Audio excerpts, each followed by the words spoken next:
Yeah, I always get asked this, and I preference it.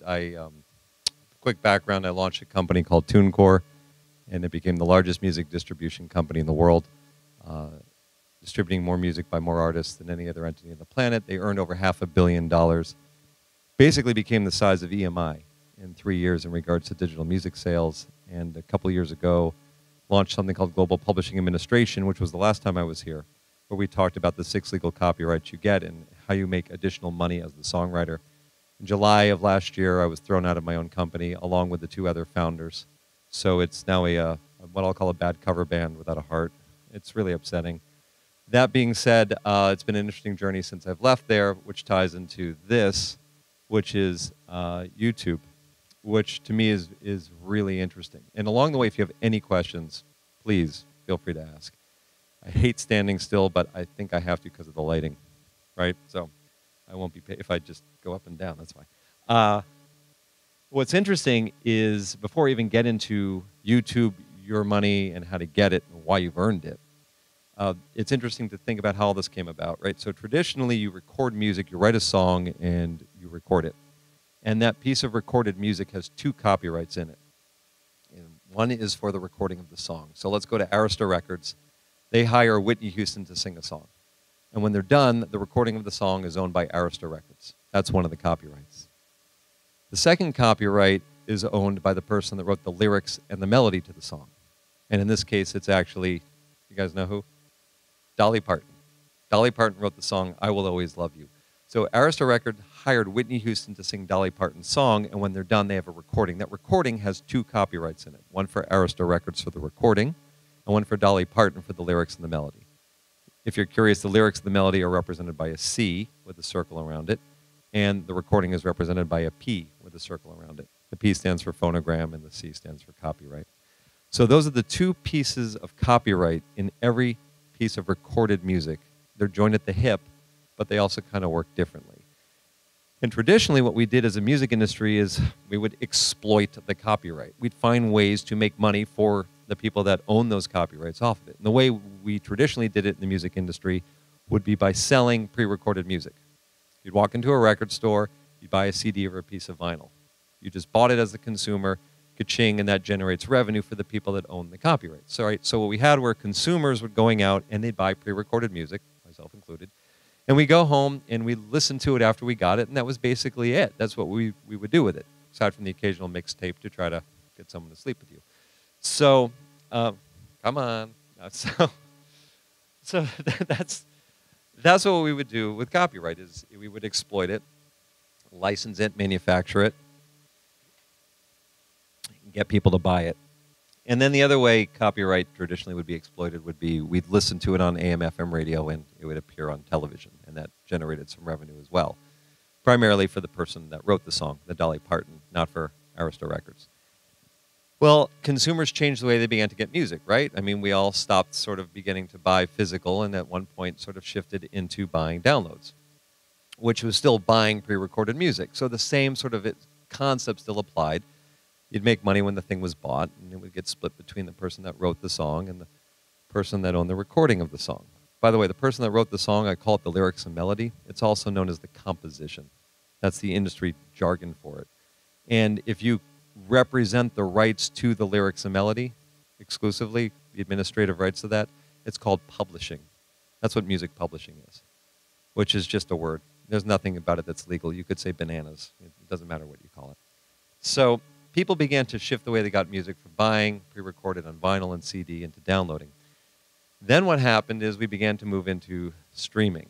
And what was interesting about that is we were no longer buying our own music and listening to it. We were renting somebody else's music. So who here uses Spotify? Anyone, right?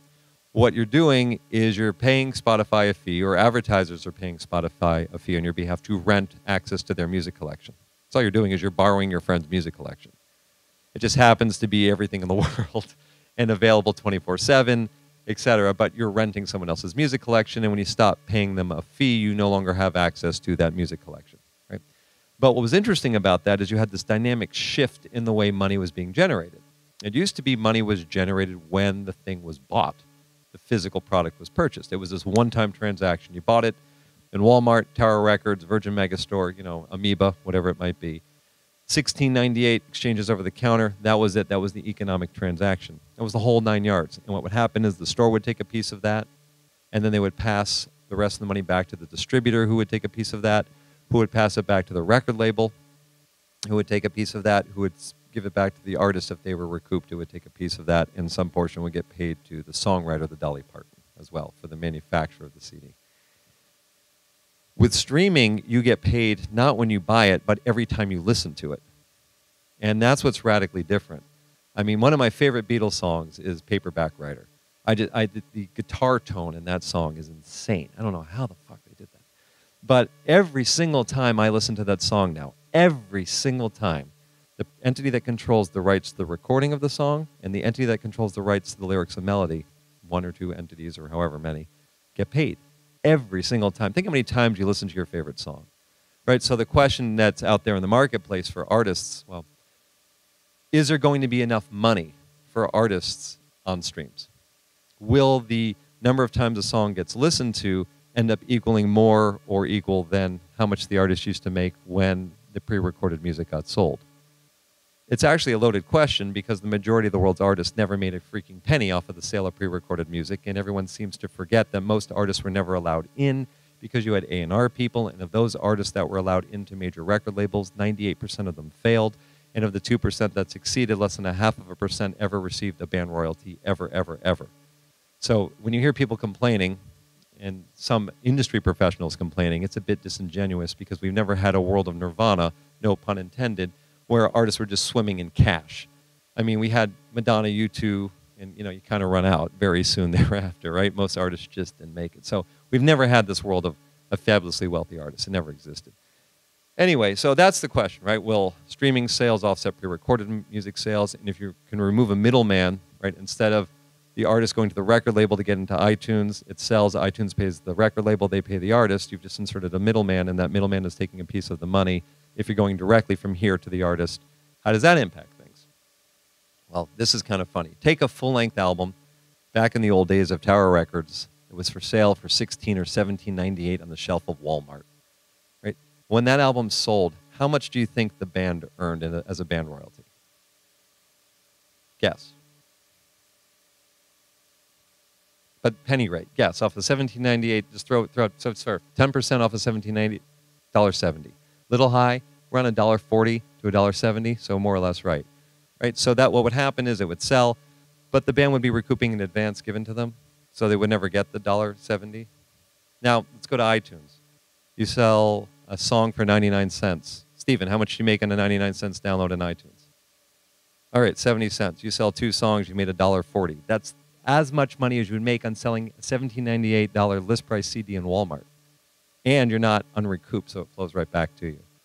You sell 2 songs in iTunes at 99 cents, you make the same amount of money as selling a $17.98 list price CD in Walmart without manufacturing and co-op, all this other stuff. So it's interesting. The cost of music got cheaper, but the net in the artist's pocket went up.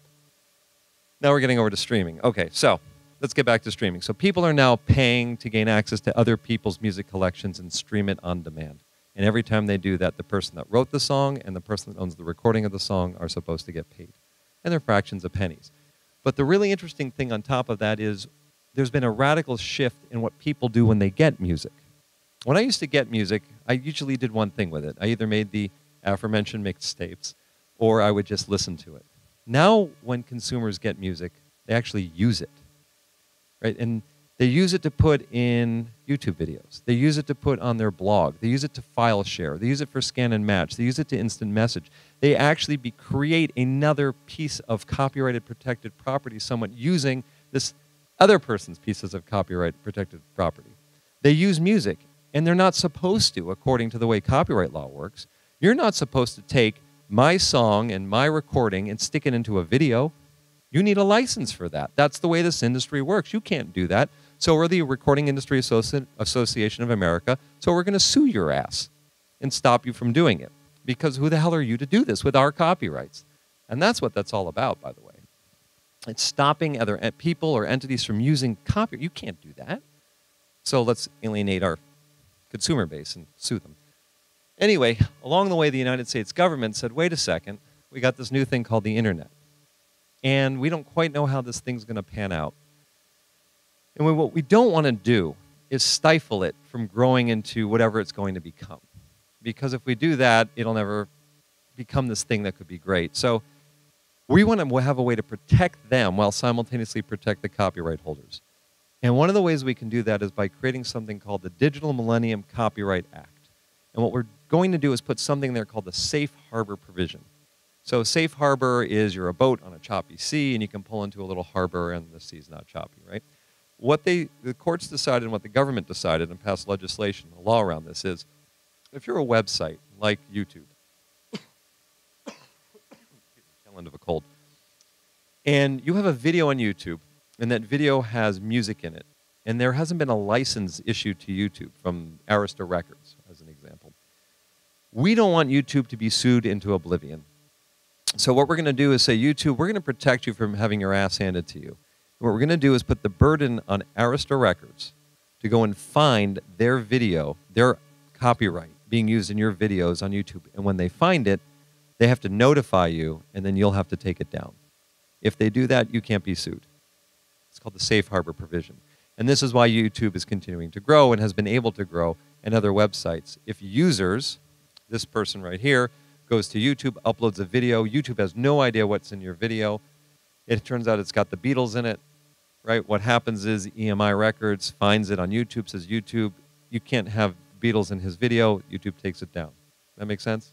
Right? That's a safe harbor provision. Well, unfortunately, it's a bit of a whack-a-mole game, as you can imagine, because there's a lot more of us than there are of them. And there's just billions and billions of videos going into YouTube. But what's most fascinating is that we as consumers, as music fans, are now using the music. So the question is, what would happen if we could find a way to monetize the use of that music? Right now we've been fighting it. Stop it, stop it, stop it. Well, wait a second. Why don't we find a way to make money off of it? So this ties into the YouTube opportunity, because YouTube is the #1 place on the planet where people go to use music. It's also the #1 destination site on the planet for people to listen to music. You know, you guys probably know better than I. Most people under 30 literally go to YouTube to listen to music. More go there than Spotify, Rhapsody, Deezer, Symphony, all the other digital music services combined. I mean, YouTube's like up here. So there's some stats. They have more than 1 trillion annual views. These are now outdated, by the way. They have over 800 million unique users each month. That's actually over 1 billion unique users each month now. And it's insane. It's like, what's the population of the planet? Jesus, okay. 4 billion hours of video are watched each month. 25 billion views a month of videos with music in them. 25 billion views a month of videos with music in them. 52 million people watch the Super Bowl. 72 hours of video are uploaded every minute. 70% of YouTube traffic comes from outside of the United States.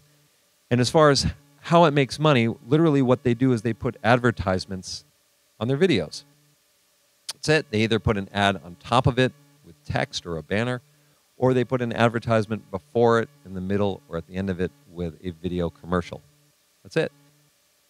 2011, they did about $3.6 billion in ad revenue, and in 2000, actually that should be 2011, up 100%. That second stat, up 103% over 2011. That should be up 103% over 2010. 2010, they did about 1.5. 2011, they did about 3.6. 2012, they're supposed to do in the neighborhood of $7 billion. Some people have them generating $15 billion in ad revenue off of YouTube over the next 6 years. The point is that as they get more videos, they can slap more ads on them and make more money. So now I'm going to tell you, I hope, a semi-interesting story on how I discovered the YouTube opportunity and sort of got my mind around it. So I have this friend. His name is Scott. And Scott wrote the theme song to the NFL for Fox Television. Right? I mean, go Scott. That was like 17 years ago. I think he also wrote the theme song for Have a Coke and a Smile and Snickers and some other stuff. So Scott, as a songwriter, became a member of something called the Performing Rights Organization. There's BMI and there's ASCAP as examples. And those organizations represent the right of public performance. Right? You get 6 legal copyrights the minute you make a song tangible. These 6 copyrights, let's see if I can remember them. The right of reproduction, the right of public performance, the right of derivatives, the right of digital transmission, the right of public display, and the right of derivatives. Those are your 6 legal copyrights, right? So there are 2 of them. One of them is the right of public performance. So every time Scott's song is performed on television, Scott's supposed to be paid. It doesn't matter where in the world this happens. Now, how in the world is Scott supposed to monitor global television? He can't, just like most of us can't. So he goes to BMI or ASCAP or CSAC and says, I want to hire you to work for me. And he grants them the right to the right of public performance, and then it's their job to go out and monitor the world to do this, right? And so they go out in the world and they do this, and they come back to him. And about, I don't know, a decade ago, they came back, and Scott got the royalty statement and thought it might not be accurate. Like, I think I'm getting more play on television than I'm being accounted to for here. I should be getting paid more. So to prove it, he went out and he built a system. And it took him a long time to do this, and this is my presentation of it.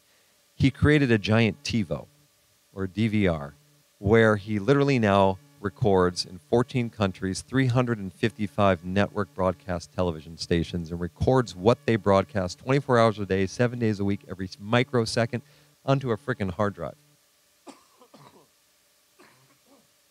Right, so he's got all the hundreds of thousands of hours of TV programming from around the world. And the second thing he did is he went and he recorded a catalog of music, and he began to license it to put into TV shows. And he actually didn't charge a fee for it. Right? He did what's called gratis licenses, no upfront fee for either side. And the reason he did that is he then went on into this third thing. He figured out a way, he hired someone to create an algorithm to take his recordings and create a digital fingerprint of these recordings. And he put an emphasis on something called dirty audio. In other words, if we're at a football game and there's 10,000 people cheering, this technology had the ability to filter out the people cheering and all this noise and pick up on this tiny little sound of music in the background. It doesn't have to be in the foreground, background music. And so he created this algorithm, or hired someone to create this algorithm, and he fingerprinted his catalog of music, and then he smashed it up against these tens of thousands, hundreds of thousands of hours of television, looking for uses of his songs on TV. And lo and behold, he found an 80% discrepancy between what was being reported to him versus actual. And now he had the proof, right? And he created this thing because he figured this was happening to everybody, not just him. And he created a company where people could pay him a monthly fee, and they could send him copies of recordings of songs, and he would fingerprint them. And then lo and behold, he could troll through television and show them real time. They could log in, see the date, the time, the country, the duration, the use of all this stuff on television, and click a little button and actually play the song back. So you have verifiable proof that your music was being used, right? Because if you can audit the use of music, you can monetize it. So he created the system, and he called it TuneSat. And any of you can go there. They even have like a free trial. And he'll fingerprint your recordings and come back to you with a report on where your music's being used. And how you use that information is up to you, although there's certain ways you can do it. You go back to your PRO and say, you underreported to me, you should pay me more. And then they'll fight with you. But ultimately, look, that's their job, to pay you when your music is used on TV. Anyway, so that was cool. And we were talking about this, and he, about a year ago, expanded this technology for his company. And he did the exact same thing where he fingerprinted his own recordings, but now he moved on to doing it on the internet. And he began to troll the internet, looking for uses of his recordings online. And he found, I don't know, 5,000, 6,000 websites using it. Everything from like Microsoft.com to used car dealerships to Toyota, or I don't know if it was Toyota, but about 5,000. And he used intelligence to whittle out, I'll call the chaff, the stuff that didn't matter. You don't want to, like, who cares if a 13-year-old has uploaded something to their blog or something? And he found like 300 to 400 places that were using it, and he caught them with their hand in the cookie jar. You can't just take Stephen Kravis's music and put it on Microsoft.com without getting a license from Stephen Kravis. It doesn't work like that, right? Your music has value. They have to get a license from you. So he found these sites, about 300, 400, that didn't have a license, sent out one email to them, said, thank you very much for using my music. Here's the link where it's happening. You don't have a license. Be privileged to issue you a retroactive license for the use. And about 3-4 weeks later, he got in about $250,000, right? And that was on some portion of the people, because, they got caught. You can't do that. And, and then he found ways to automate the system and find more places using it. So, by the way, that's something all of you can use as well. And no, I'm not an employee of TuneSat. I just love the technology. So he now had a way to find out when people were using his music on television and on the internet. And I said to him, wow, that's really cool, man. You got the magic glasses. Did you ever see the movie They Live from like 1986 with Roddy Allen Piper in it? All right, thank God. Really bad movie. There's actually an episode of South Park where, who is it? It's Jimmy and the other kid.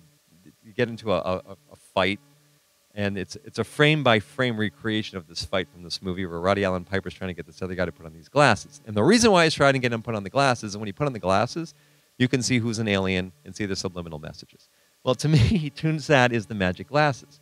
I look at the world and I see the world. I put on their glasses and I see where music is actually being used. And if you can see where music is actually being used, then you can go and go, you need to give me a license. I need to give you a license and you need to pay me and I need to administer that money back.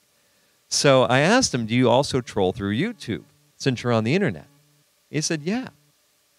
What you find, he's like, oh, I don't really care because to me, YouTube isn't really a place we can make money. It's more about, notifying them to take down, and that's not what this is about. I said, really, you can make money. How many videos did you find? And we did some research, and he found like 3,000 videos, 4,000 videos on YouTube that had his music in it. And I went and I looked at them then, and I added up the views, and he had like 400 million views on these videos. You guys ever see Annoying Orange? Yeah, okay. So there was an Annoying Orange video which had like 120 million views with one of his songs in it. And I said, let me explain to you how YouTube works as far as making money. So if you can go to the next slide, and we'll get into the way YouTube works. All right, and let me start with a simple explanation. 3 fingers wiggling. I take a video of that. I own the copyright to my 3 fingers wiggling video. No one else can use it, right? Harry Potter, Warner Brothers can't take my 3 fingers wiggling and stick it into a Harry Potter movie. They need to get a license from me to do that. So when you make a video on your iPhone, your Android phone, or wherever you do it, that's a piece of copyright protected material that you own. Now what you're doing when you go to YouTube is you're uploading it to YouTube and you're granting to YouTube the right to let other people watch your video. You give them a license. YouTube has a program called the YouTube Partner Program, which is open to everybody, where you can become a partner of YouTube. And what that means is you're saying to YouTube on my video that I uploaded to you, I'm going to grant you the right to make some money on that. You can put advertisements on it or before it. And when you do, we're going to share the revenue. That's the YouTube Partner Program. So if you create a really exciting 3 fingers wiggling and you get a lot of views on it, you'll make more money than if you make a very boring 3 fingers wiggling. And the way it kind of works is YouTube and Google will sell advertisements into it. There's different types of ads, and I can get into that if you want. And it makes money because the advertiser pays YouTube for the ad or Google for the ad. They take 45% and they pass through the other 55% to you. That's the simple, basic economics of the way YouTube works. So when you go to YouTube and you sign up, you have an account with YouTube. That account is called a channel. Right? That's just called a channel. And when you upload your video, you're uploading it to your channel. You can upload 1 video, you can upload 2 videos, you can upload 1,000 videos. There's a guy named Alan. And Alan created an account on YouTube. And he decided he was going to upload videos of people talking about video games. World of Warcraft, I don't know, Lara Croft, whatever the kids are playing these days. Easter eggs or whatever it might be. And literally camera like this one and started recording this. And over the years, he has, I don't know how many videos he has up there, but his videos in his YouTube channel now get over 1.1 billion views a month. That's a lot of views. Not only does he get over 1.1 billion views a month, but because he's on YouTube, he has information on all the people that watch it, how old they are, where they live, how long they watch, when he loses them, etc.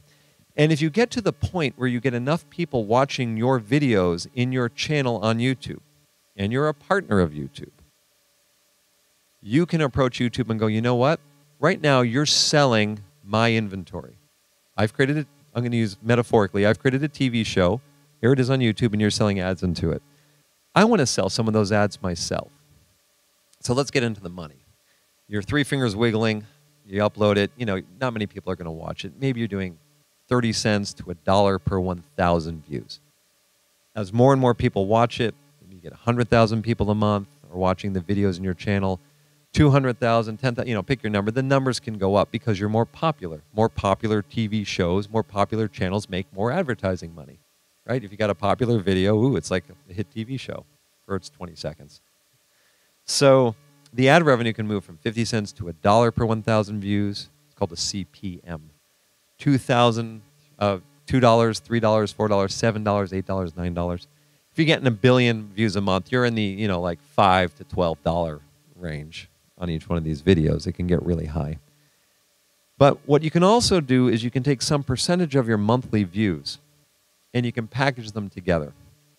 And you can go and do your own direct advertising sales. I hire people to come work for me. They're literally an ad sales team.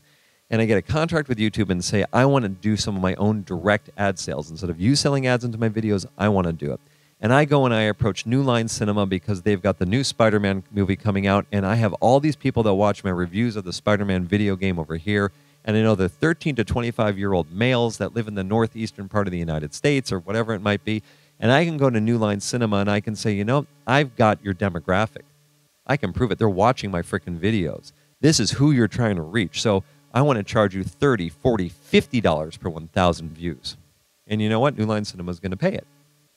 Because as you're able to give the advertiser their exact access to who they're looking for, they're willing to pay more money. So you can really drive up your CPMs. Now, that's what a channel is. You can do a channel on diapers, diaper care, babies, dogs, cat. You can do a vertical on anything you want. Another example of a channel is called Vivo. Vivo went out and got the rights to Three Fingers Wiggling, only their music videos. They're Britney Spears, they're Smells Like Teen Spirit, they're Justin Timberlake, they're Radiohead, they're the official music videos. And they created a channel on YouTube called the Vivo channel, and they upload these videos into the Vivo channel, and there's advertising that appears in front of it, and they do some of their own direct ad sales, and they get a lot of views, somewhere between 2 to 3 billion views a month, and they're doing, my guesstimate is somewhere between $200 to $300 million a year in ad revenue off of YouTube, off of music videos. It's MTV. This guy, Alan, he's doing pretty well for himself as well, my guesstimation, but here's this other cool part of YouTube on the channel side. So I'm Alan again, and I'm uploading videos to YouTube about video games, and I learned that this gentleman right here also has a YouTube account where he's uploading stuff. Look, you got an Atari joystick, perfect. So he's uploading videos on video games as well to YouTube. And I learn about you, and maybe you've got 100,000 views a month, 10,000 views a month, whatever it might be. I call you up, and I say, hey, listen, keep control of your account, but I have an umbrella that will allow me to link my account with your account on the business side. So I'm getting 1.1 billion views. You're getting 100,000. Together, we're getting 1.11, whatever it is, billion views a month, right? And, oh, you have an account too. Let's add you into my umbrella. Add your views in, and so do you. And by adding all of you under my umbrella, we increase the monthly views of what's called a network. My network is my channel plus all of you under my umbrella. Each one of you control your own channels. You upload your own videos. But I get the benefit of adding together you plus you plus you plus you plus you, all of you together with mine. And guess what? When I do direct ad sales, I have more ad inventory that I can go and get.